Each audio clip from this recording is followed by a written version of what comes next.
In October, I took a trip to visit my friend in Guerrero, Mexico. While I was there, my friend's grandpa shared a fascinating story about how he has been finding these mysterious figures over the years, usually in water streams and other random places. I was 25 at the time, and I snapped a picture of one of the figures which has been sitting in my camera roll for a few months now. I mentioned it to my mom, who grew up in Guerrero, and she told me that she had also found many similar figures and even drawings when she was younger. I distinctly remember the man talking about how some of his friends had discovered a large glowing crystal, though I believe that one was reported to the authorities. As for the figures, he said many people find them but never report them. He even offered to gift us some, but we declined, knowing it might get us into trouble at the airport since I'm from the US. Given that my friend's grandpa lives in a poorer, more isolated part of society in Mexico, I don't think he would be interested in taking these artifacts to a museum. However, I thought about discussing it with him further. The most intriguing part of the story is that they have never sold any of these artifacts. Everything they find is purely by chance while out for simple walks. No digging involved. It's all very mysterious, and I'm left wondering what these objects truly are and why they keep turning up in that area. Any ideas? I recently came across a weird object on the side of an old building in my small town. The building itself is over 100 years old, and the object seems just as mysterious. It features a locked metal flap. I tried using Google Lens to identify it, but it led me nowhere. Now I'm left wondering, what exactly is this thing, and what purpose did it serve in the past? Any ideas? It's the fill pipe for the heating oil storage tank in the basement. While digging in her garden, my friend made an unexpected discovery. She believes the object could be a gun, as it seems to have a trigger, a sight, and a chamber.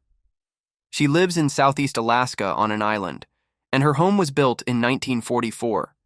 The garden is located on a slope behind the house, and given the area's heavy rainfall, over 150 inches annually, it seems unlikely that a sprinkler system would have been installed. So, could this object really be a gun, or is it perhaps a part of something else? Any ideas?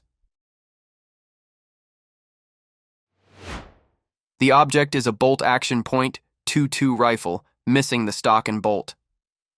The barrel appears to be illegally short by federal standards, measuring only 16 inches, which could explain why it was buried. From a legal perspective, it's important to note that the receiver is present, which classifies it as a firearm.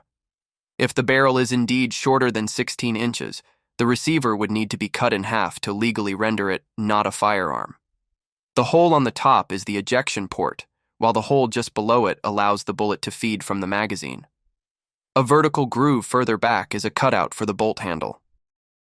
The stud at the bottom of the barrel is threaded and would attach to the stock. The trigger guard would typically be located on the stock, and the front sight would be situated on the missing end of the barrel. I came across a metal spring contraption with a cord attached while going through an older lady's personal belongings.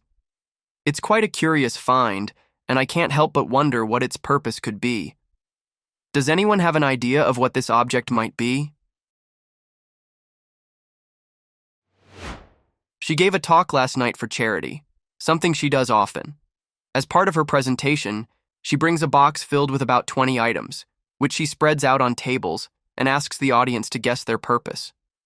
One of the items she brought with her that night was a thumb-sucking stopper, a peculiar invention from the Victorian era. This device is a perfect example of a misguided idea from the time, born out of the emergence of wire extruding technology. In the latter half of the Victorian era, wire extruding was widely adopted by industries like barbed wire, which needed a cost-effective and durable material for keeping cattle contained. While this was practical for livestock, the same wire used in the thumb-sucking stopper was ill-suited for its intended purpose, as evidenced by the rust on one of the devices, showing how uncomfortable and impractical it was for young, toothless children. This object was discovered in Devon, UK, partially buried in a sand dune. Only the protruding cylindrical part was visible, sticking out about 7 meters up the dune. The object appears to be made of solid metal, most likely iron, and is approximately 1 meter in length. It doesn't seem to be hollow and is incredibly heavy for its size. Does anyone know what it is? With a trunnion on each side, the object resembled a small cannon. My friend first noticed it while jumping down the sand dunes. He tried to move it, but quickly realized how dangerous it could have been. He could have easily landed on it, causing a nasty accident. Instead of disturbing it further, he decided to leave it where it was and contact a museum. He understood that moving the object could compromise its provenance and historical significance, as it would lose its context if it couldn't be studied exactly where it was found. During a trip to Italy, we came across a metal structure in the Alps near Marmolada. The structure stood about 3 meters tall, and we noticed several more of them scattered along the side of the mountain. We couldn't help but wonder about their purpose and what they might have been used for. Does anyone have any ideas or insights into these unusual structures?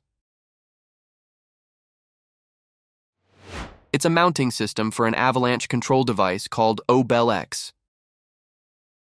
Faucet suddenly stopped aerating, and I opened it up to find multiple small, soft, white, cotton-like balls trapped in the filter, along with mucousy substance.